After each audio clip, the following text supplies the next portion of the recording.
Now watch this, baby. Jesus said, Father, forgive them, for they do not know what they are doing.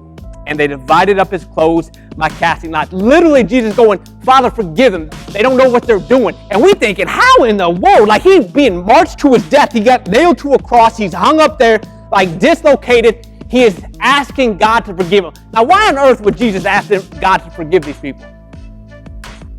Like, I'm just being real with you. If you're getting marched to your death, would you be like, God, forgive them? Nah, you'd probably have that resentment, that bitterment, like, what is happening? That confusion, like, I don't understand it. Like, I don't want them forgiven. I want them judged. You know what I'm saying? But God's heart, like, Christ came to save. So he's like, Father, forgive them. Why? Because if you don't forgive them, if you hold them accountable, if you hold them in judgment, I can't do what you sent me to do. This thing on the cross right here is null and void if you don't forgive them. So Father, forgive them, for they don't know what they do, but I know what I'm doing. I know where I came and why you sent me. And if you don't forgive them, I can't do what you've called me to do. So Father, forgive them, because they got to receive life. They got to at least have the option for it. They can't be left in the dark no longer. Now watch. The people stood watching, and the rulers even sneered at him. They said, he saved others, let him save himself, if he is God's Messiah, the chosen one. The soldiers also came up and mocked him. They offered him wine vinegar and said, if you are the king of the Jews, save yourself. There was a written notice above him which read, this is the king of the Jews. One of the criminals who hung there hurled insults at him. Aren't you the Messiah? Save yourself and us. But the other criminal rebuked him. Don't you fear God, he said, since you are under the same sentence? We're punished justly, for we're getting what our deeds deserve, but this man has done nothing wrong. Then he said, Jesus, remember me when you come into your kingdom. Jesus answered him, truly I tell you, today you will be with me in paradise.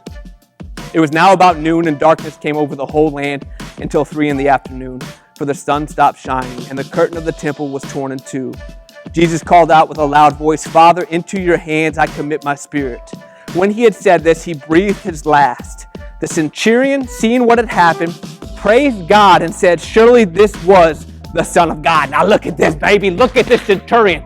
The same one that was like putting him up on that cross now goes, oh my gosh, he's praising God. Surely this was the Son of God.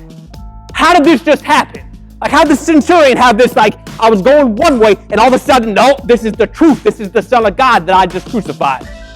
Literally, it was showing that the Father was answering Jesus' plea. Don't hold this against them. Forgive them, Father. They don't know what they're doing. Who don't know what they're doing? This centurion. He has no idea the ramifications of what he's about to do. So, Father, I need you to forgive him. Why? Because I'm about to save him. My death is going to bring him life. Forgive him, Father. And proof in the pudding right here. Centurion was the first one in the New Testament to ever confess Jesus as the Son of God. The first convert ever recorded right there. The one who hung him was saved by him. Why? Because Jesus said, forgive them, Father. They don't know what they do. Because I came to save them. I can't have you condemn them. You didn't come to condemn. You sent me to save.